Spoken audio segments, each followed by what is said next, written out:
ಸನ್ಮಾನ್ಯ ಶ್ರೀ ಬಿ ಮುನಿರತ್ನ ನಾಯ್ಡು ಮೂಲತಃ ಕೃಷಿಕರಾದಂಥ ವೆಂಕಟಸ್ವಾಮಿ ನಾಯ್ಡು ಹಾಗೂ ಈರಮ್ಮ ದಂಪತಿಗಳ ಸುಪುತ್ರರು. ಬಿ ಮುನಿರತ್ನ ಅವರು ಶಿಕಾರಿಪುರ ತಾಲೂಕಿನ ಕಪ್ಪನಹಳ್ಳಿ ಗ್ರಾಮದಲ್ಲಿ 14/11/1964ರಲ್ಲಿ ಜನಿಸ್ತಾರೆ. ಕಡು ಬಡತನದಲ್ಲಿದ್ದಂಥ ಇವರು 7ನೇ ತರಗತಿಗೆ ವಿದ್ಯಾಭ್ಯಾಸವನ್ನು ಮೊಟಕುಗೊಳಿಸಿ ಕಾಲ ಕಳೆದ ಹಾಗೆ ಇವರು ಶಿಕಾರಿಪುರದ ಶಿವಮೊಗ್ಗ ಜಿಲ್ಲೆಯ ಗ್ರಾಮಾಂತರ ಭಾಗದ ಸೋಗಾನೆ ಗ್ರಾಮ ಪಂಚಾಯಿತಿ ವ್ಯಾಪ್ತಿಗೆ ಒಳಪಡುವಂಥ ರೆಡ್ಡಿ ಕ್ಯಾಂಪ್ ಗ್ರಾಮಕ್ಕೆ ವಲಸೆ ಬಂದು ಮುಂದಿನ ಜೀವನವನ್ನು ನಡೆಸ್ತಾರೆ. ಕಾಲ ಕಳೆದ ಹಾಗೆ ಅಂದಿನ ವಿಧಾನ ಪರಿಷತ್ನ ಸದಸ್ಯರಾದಂಥ ದಿವಂಗತ ಭಾನುಪ್ರಕಾಶ್ ಅವರ ಮತ್ತು KS ಈಶ್ವರಪ್ಪ ಅವರ ಮಾರ್ಗದರ್ಶನ ಹಾಗೂ ಸ್ಥಳೀಯರಾದ ಕೃಷ್ಣಪ್ಪ ಅವರ ಪ್ರೋತ್ಸಾಹ ಹಾಗೂ ಆದರ್ಶದೊಂದಿಗೆ 1983ರಲ್ಲಿ ರಾಜಕೀಯಕ್ಕೆ ಪ್ರವೇಶವನ್ನ ಮಾಡ್ತಾರೆ. 1994ರಲ್ಲಿ ಸಂತೆಕಡೂರು ಗ್ರಾಮ ಪಂಚಾಯಿತಿ ಅಂದರೆ ಅಂದಿನ ಮಂಡಲ ಪಂಚಾಯಿತಿ ಮುಗಿದು ಮೊಟ್ಟಮೊದಲ ಬಾರಿಗೆ ಗ್ರಾಮ ಪಂಚಾಯಿತಿ ಚುನಾವಣೆಯಲ್ಲಿ ಜನರ ಆಶೀರ್ವಾದದಿಂದ ಗ್ರಾಮ ಪಂಚಾಯಿತಿ ಸದಸ್ಯರಾಗಿ ಸೇವೆಯನ್ನು ಸಲ್ಲಿಸ್ತಾರೆ. 2016ರಲ್ಲಿ ಮತ್ತೂರು ತಾಲೂಕು ಪಂಚಾಯಿತಿ ಕ್ಷೇತ್ರದಿಂದ ಪುನಃ ತಾಲೂಕು ಪಂಚಾಯಿತಿ ಸದಸ್ಯರಾಗಿ ಸೇವೆಯನ್ನು ಸಲ್ಲಿಸ್ತಾರೆ. ಅದೇ ಸಂದರ್ಭದಲ್ಲಿ ಸಾಮಾಜಿಕ ನ್ಯಾಯ ಸ್ಥಾಯಿ ಸಮಿತಿ ಅಧ್ಯಕ್ಷರಾಗಿ ಸೇವೆಯನ್ನು ಸಲ್ಲಿಸ್ತಾರೆ. ಸಹಕಾರಿ ಕ್ಷೇತ್ರವಾದಂಥ ಸೋಗಾನೆಯ ಹೊಸೂರು ಭಾಗದಲ್ಲಿ ಹಾಲು ಉತ್ಪಾದಕರ ಸಹಕಾರ ಸಂಘದಲ್ಲಿ ನಿರ್ದೇಶಕರಾಗಿ ಸೇವೆಯನ್ನು ಸಲ್ಲಿಸಿದ್ದಾರೆ. ಬಿಜೆಪಿ ಪಕ್ಷದಲ್ಲಿ ಜವಾಬ್ದಾರಿ ಸ್ಥಾನಗಳನ್ನು ಅಲಂಕರಿಸಿದ್ದಾರೆ. 1985-86ರಲ್ಲಿ ಸಂತೆಕಡೂರು ಪಂಚಾಯತ್ನ ಬಿಜೆಪಿ ಪ್ರಮುಖರಾಗಿ ಸೇವೆ ಸಲ್ಲಿಸಿದ್ದಾರೆ. ತದನಂತರ ಶಿವಮೊಗ್ಗ ಗ್ರಾಮಾಂತರ ತಾಲೂಕು ಕಾರ್ಯದರ್ಶಿಗಳಾಗಿ ಸೇವೆ ಸಲ್ಲಿಸಿದ್ದಾರೆ. ಪ್ರಸ್ತುತ ಶಿವಮೊಗ್ಗ ಗ್ರಾಮಾಂತರ ಬಿಜೆಪಿ ಪಕ್ಷದ ಉಪಾಧ್ಯಕ್ಷರಾಗಿ ಕಾರ್ಯವನ್ನು ನಿರ್ವಹಿಸ್ತಾ ಇದ್ದಾರೆ. ಇಂದಿನ ನಮ್ಮ ಸಂಚಿಕೆಯಲ್ಲಿ ಶ್ರೀಯುತರು ತಮ್ಮ ಅನಿಸಿಕೆ ಅಭಿಪ್ರಾಯಗಳನ್ನ ಜೊತೆಗೆ ತಾವು ನಡೆದು ಬಂದ ಹಾದಿಯ ಬಗ್ಗೆ ಮಾತನಾಡ್ತಾರೆ. ಕೇಳೋಣ ಬನ್ನಿ.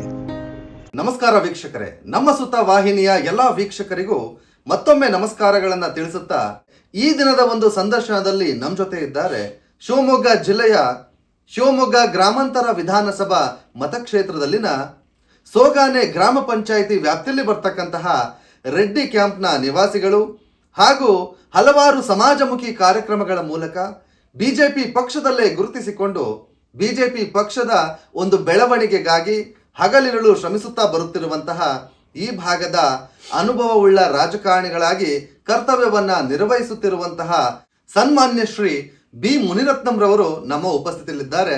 ಬನ್ನಿ ಹಾಗಾದ್ರೆ ಈ ಒಂದು ಗ್ರಾಮಾಂತರ ವಿಧಾನಸಭಾ ಕ್ಷೇತ್ರವನ್ನ ಉದ್ದೇಶಿಸಿ ಮತ್ತು ಅಭಿವೃದ್ಧಿ ಕಾರ್ಯಕ್ರಮಗಳನ್ನು ಉದ್ದೇಶಿಸಿ ಹಾಗೂ ಮುಂದೆ ಬರ್ತಕ್ಕಂತಹ ಭವಿಷ್ಯದ ಚುನಾವಣೆಗಳಾಗಿರ್ತಕ್ಕಂತಹ ಗ್ರಾಮ ಪಂಚಾಯಿತಿ, ತಾಲೂಕು ಪಂಚಾಯಿತಿ ಮತ್ತು ಜಿಲ್ಲಾ ಪಂಚಾಯಿತಿ ಚುನಾವಣೆಗಳನ್ನು ಉದ್ದೇಶಿಸಿ ಏನೆಲ್ಲ ಒಂದು ವಿಚಾರವನ್ನು ಹಂಚಿಕೊಳ್ತಾರೆ ಸ್ವತಃ ಕೇಳೋಣ. ನಮಸ್ಕಾರ, ನನ್ನ ಹೆಸರು ಮುನಿರತ್ನ ಅಂತ. ಶಿವಮೊಗ್ಗ ಗ್ರಾಮಾಂತರ ಕ್ಷೇತ್ರದ ಸೋಗಾನೆ ಪಂಚಾಯಿತಿಯ ರೆಡ್ಡಿ ಕ್ಯಾಂಪ್ ವಾಸಿ. ನಾನು ಮೂಲತಃ ಶಿಕಾರಿಪುರ ತಾಲೂಕು ಕಪ್ಪನಹಳ್ಳಿ ಗ್ರಾಮದಲ್ಲಿ ಹುಟ್ಟಿದಂಥ ವ್ಯಕ್ತಿ.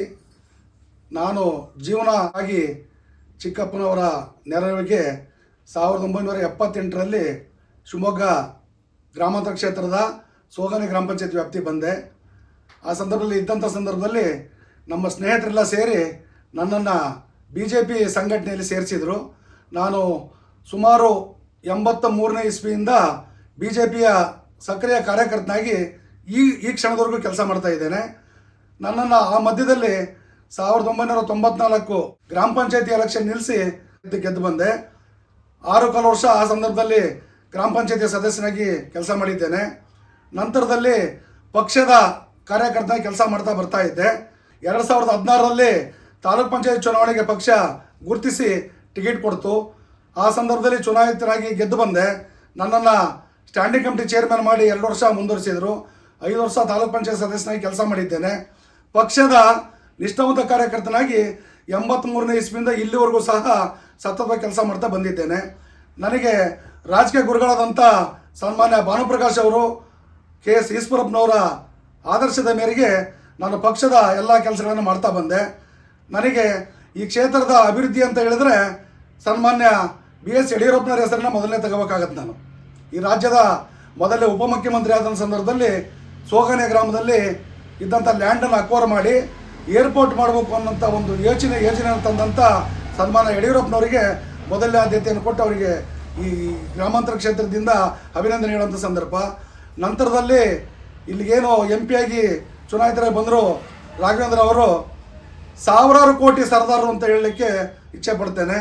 ಸಾವಿರಾರು ಕೋಟಿ ಅನುದಾನವನ್ನು ತಂದು ನಮ್ಮ ಕ್ಷೇತ್ರವನ್ನು ಅಭಿವೃದ್ಧಿಯಲ್ಲಿ ಯಾವುದೇ ಒಂದು ಹಳ್ಳಿಗೆ ಹೋದರೂ ಸಹ ಒಂದು ರಸ್ತೆಗೆ ಹಿಂದೆ ಮೊಣಕಾಲವರೆಗೂ ಪ್ಯಾಂಟ್ಗಳನ್ನು ಮಡಚ್ಕೊಂಡು ಹೋಗೋಂಥ ಸಂದರ್ಭ ಇತ್ತು. ಈ ದಿನ ನಂತರದಲ್ಲಿ ಮಾಡ್ಕೊಂತ ಬಂದರು ರಾಘವೇಂದ್ರ ಅವರು. ನಂತರದಲ್ಲಿ ಯಡಿಯೂರಪ್ಪನವರು ಮುಖ್ಯಮಂತ್ರಿ ಆದಂಥ ಸಂದರ್ಭದಲ್ಲಿ ಸನ್ಮಾನ್ಯ ಕೆ ಬಿ ಅಶೋಕ್ ನಾಯ್ಕರವರು ಈ ಕ್ಷೇತ್ರದ ಶಾಸಕರಾದರು.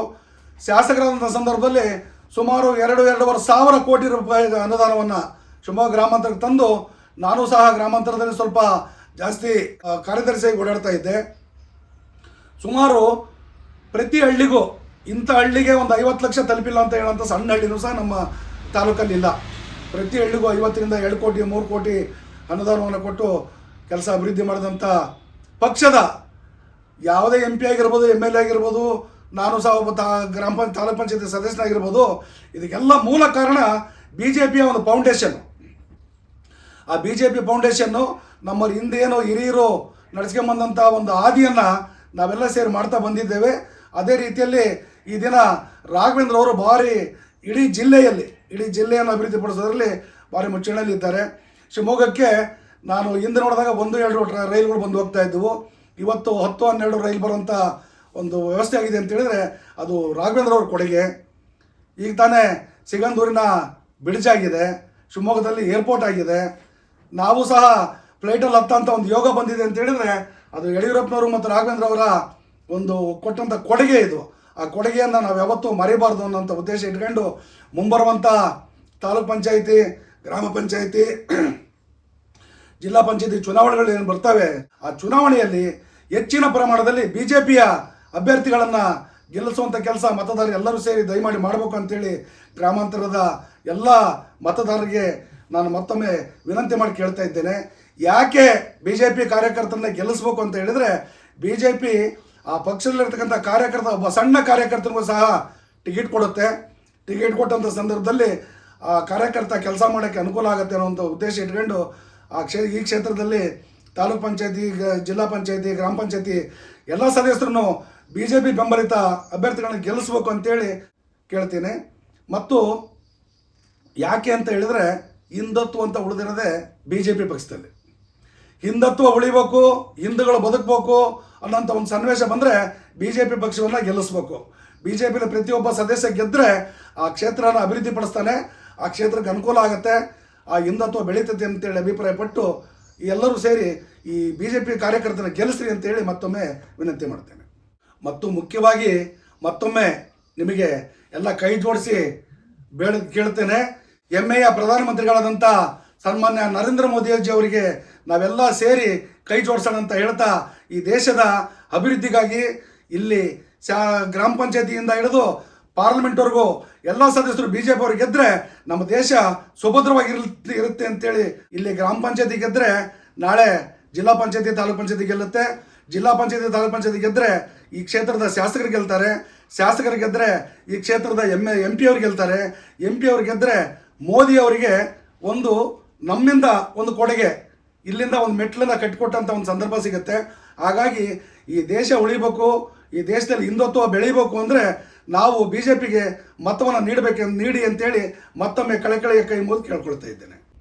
ತಾವು ಕೇಳಿದ್ರಲ್ಲ ವೀಕ್ಷಕರೇ, ನಮ್ಮ ಶಿವಮೊಗ್ಗ ಜಿಲ್ಲೆಯ ಶಿವಮೊಗ್ಗ ಗ್ರಾಮಾಂತರ ವಿಧಾನಸಭಾ ಮತಕ್ಷೇತ್ರದ BJP ಪಕ್ಷದ ಹಿರಿಯ ಮುಖಂಡರಾಗಿ ಸೇವೆಯನ್ನ ಸಲ್ಲಿಸುತ್ತಿರುವಂತಹ ಸನ್ಮಾನ್ಯ ಶ್ರೀ B ಮುನಿರತ್ನ ಅವರು ಆಡಿರ್ತಕ್ಕಂತಹ ಮಾತುಗಳನ್ನು, ಇಂತಹ ರಾಜಕಾರಣಿಗಳು ತಮ್ಮ ವೈಯಕ್ತಿಕ ಜೀವನವನ್ನು ಸಹ ಮರೆತು ರಾಜಕೀಯಕ್ಕೆ ಬಂದು ಸಮಾಜ ಸೇವೆಯನ್ನ ಮಾಡ್ತಾ ಇರ್ತಾರೆ ವೀಕ್ಷಕರೇ. ಇಂಥವರನ್ನ ಗುರುತಿಸಿ ತಮ್ಮ ಮುಂದೆ ಇಟ್ಟಿದ್ದೇವೆ. ನೆನಪಿರಲಿ ವೀಕ್ಷಕರೇ, ಆಯ್ಕೆಯು ನಿಮ್ಮದೇ, ನಿರ್ಧಾರವು ನಿಮ್ಮದೇ, ಭರವಸೆ ಮಾತ್ರ ನಮ್ಮದು ಅಂತ ಹೇಳ್ತಾ, ಮತ್ತು ಚುನಾವಣಾ ಸಂದರ್ಭಗಳಲ್ಲಿ ತಪ್ಪದೆ ಓಟನ್ನ ಮಾಡಿ ನಿಮ್ಮ ಹಕ್ಕನ್ನ ದಯಮಾಡಿ ಚಲಾಯಿಸಿ. ಜೈ ಹಿಂದ್, ನಮಸ್ಕಾರ.